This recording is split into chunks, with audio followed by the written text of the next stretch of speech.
Welcome back into today's video. We're going to look at whether it's 8-10 days in today's video, which will take us to around the 22nd of February. Looks like the weather's going to be staying relatively settled really next week. There will be a more unsettled interruption on Friday and then again on Monday, but after that high pressure is building in, and sort of a continuation really of these very quiet conditions that we've had over the past week, in complete contrast to what's going on in America, where it's going to be exceptionally cold. I've spoken about this in many of the videos recently. I think we'll be breaking records in the United States of the extent of the cold over the coming week or 10 days, couple of weeks. Wave after wave of cold pushing down from Canada over there. We'll have a look at that, our own weather in a moment. But before I go on that, just say about the ads. There's links to articles on most of the pages at Gazovers. Go have a browse through the widgets and any articles that you're interested in, just click through. So just want to start off with the situation in the United States. These are the upper air temperatures across the northern hemisphere from the polar side, from the Arctic side. View.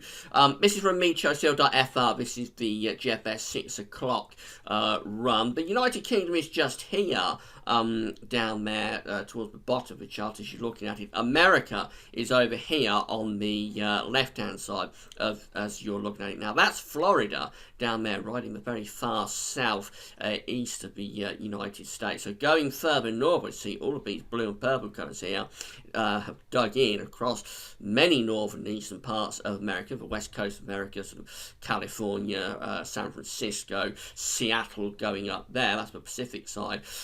So you see the cold air's really dug in there across many northern and eastern parts of the state. So I just want you to keep an eye as I run through this, how these blue and purple colours keep pushing down across the north and east of the states in sort of wave after wave attacks, real cold waves coming through. So starting off with a situation for the rest of this week, you see that the first wave sort of pushes through over the next couple of days. This takes us to Saturday.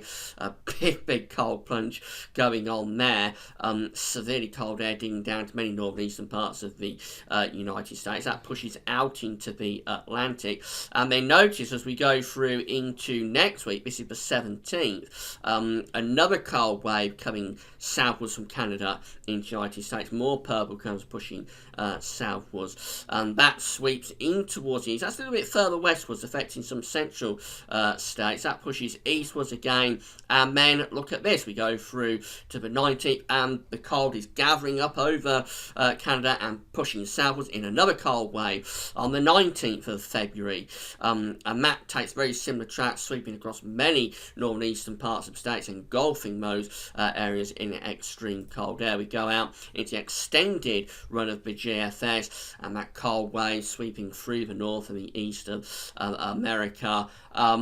Severely cold again, temperatures pushing through, and it just keeps going on really. We end the run here on the 28th of February. You can see that the cold is gathering again up over Canada, ready for another attack right at the very end of the month. This is shaping up to be a really severely cold month in America. These are the temperatures anomalies for the east and the northeast of the states for the coming week. This takes from the 12th to the 20th of February. And these are Fahrenheit, of course, Fahrenheit anomalies. So we're looking at anomalies 20 Fahrenheit below average across some of these northern and eastern parts of states. Quite a big area, hundreds of miles there of areas with temperature anomalies up to 20 Fahrenheit below average. That is exceptionally cold. Of course, it's a cold time of year. Anyway, many northern and eastern parts of states are cold at this time of year. So to be 20 below for such an extended period over such a big area in what is already a very cold time of year at the best of times is really quite extraordinary, and they are going to be in for a major cold shock over the next couple of weeks.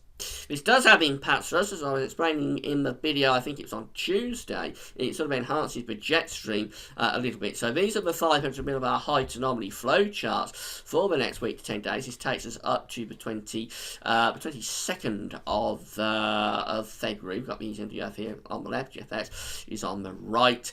Blue is extrapolating high pressure, red is extrapolating to low pressure. So you see what's happening in America. We've got this ridge over in the east being pumped up by this trough in the Pacific. That pumps up the ridge over the western coast, I should say, of the United States on the Pacific side. And that then translate to this very deep trough sitting in the north and the east, and that's what's allowing all of that cold air to sweep down into the north and east of America. That cold air runs out over the Atlantic as these cold waves sort of push through the eastern states over the Atlantic. It enhances the jet stream, and we have a strong jet stream coming across the Atlantic then in towards Europe. Europe being just here. Got a strong area of high pressure in the Azores area around the central part of the Atlantic, as we have had all winter really.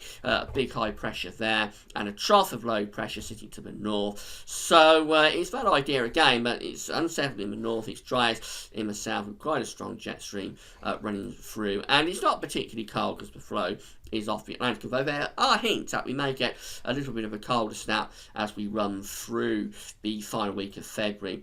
GFS very similar, the trough, really deep trough, almost extending down into Florida in the east of north of the states, and then we have this strong jet stream coming out into the Atlantic in towards Europe. Trough of low pressure to the north, high pressure ridging to the south and ridging into the south of the country at times. So there's no real sign of a change in this general overall pattern across the northern hemisphere. As long as that cold air is bedded in like this across the northeast part of America, it's going to be hard to get cold weather consistently for us on this kind of pattern. We need to switch around where we are. We need to switch around sort of the ridge and send it north and take the trough southwards. Now have a look at the upper air temperatures. We can see that we're going to be above average generally over the next couple of weeks. The red line here is the 30-year temperature average, and we see that we're above average now. We sort of dip down a little bit as we go through into the weekend, but still a little bit above average, maybe go a little bit below average early next week, but no sign of anything particularly cold coming through there.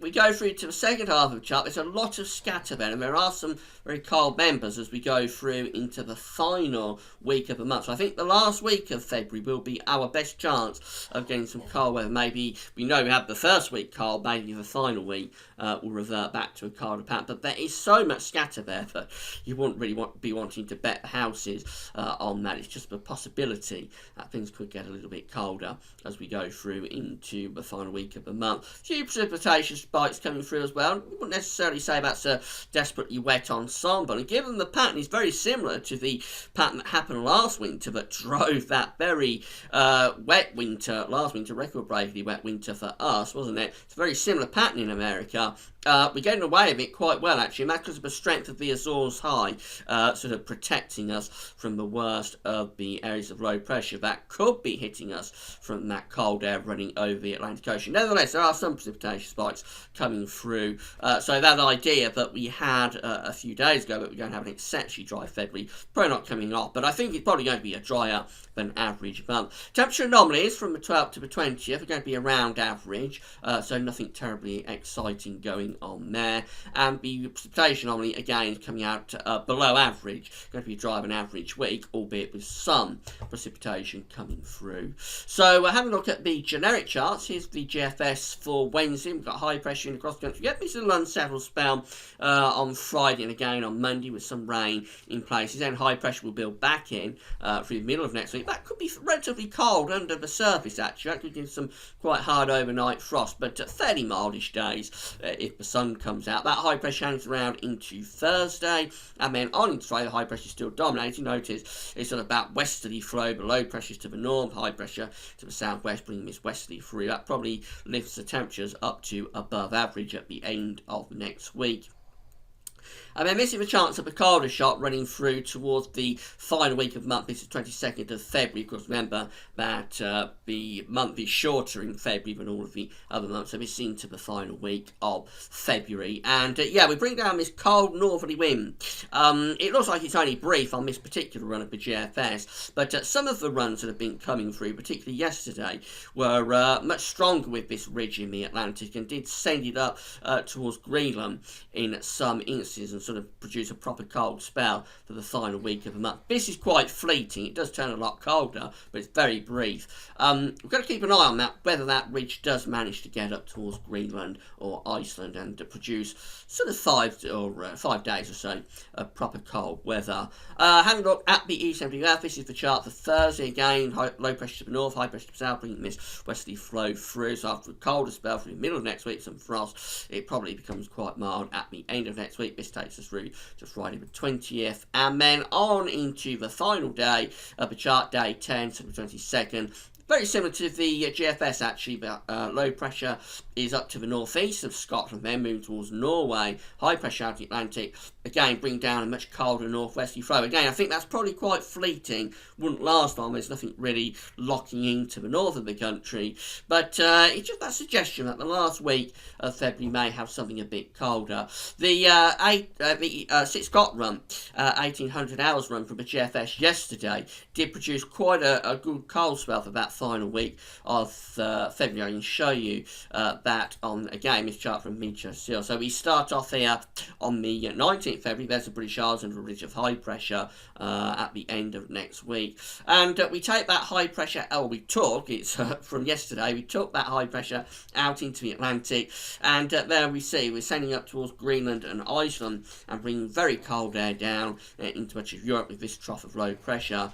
And the pattern sort of locks in actually as we go through towards the final days of February. We remain very cold there with high pressure up to the north, low pressure to the east, and bringing down that very cold northerly flow. Now that hasn't been repeated on the GFS runs today, but some of the ensemble members within the GFS suite that we was looking at earlier on, they do show a similar type scenario. So we've got to be watching out for the final week of February to produce some colder weather again, some properly cold weather that could last for a few days. That's our best chance of getting in, I think. Between now and the last week of February, I don't think we're going to have a great deal of cold weather. It's all over in the States, very severely cold for them. And for us, it means that the jet stream remains strong in the Atlantic. Won't be desperately wet. Luckily, we're very lucky with this. It could easily have turned into a pattern, type pattern that we had last winter with extreme rainfall and storms coming across the Atlantic. Luckily, the Azure side is very strong, so it's protecting us from the worst of that this year. But yeah, no sign of anything particularly cold until maybe the last week when there's some hints of colder weather. Then it's all in America at the moment. That's it for now, and thanks very much for watching. Bye for now.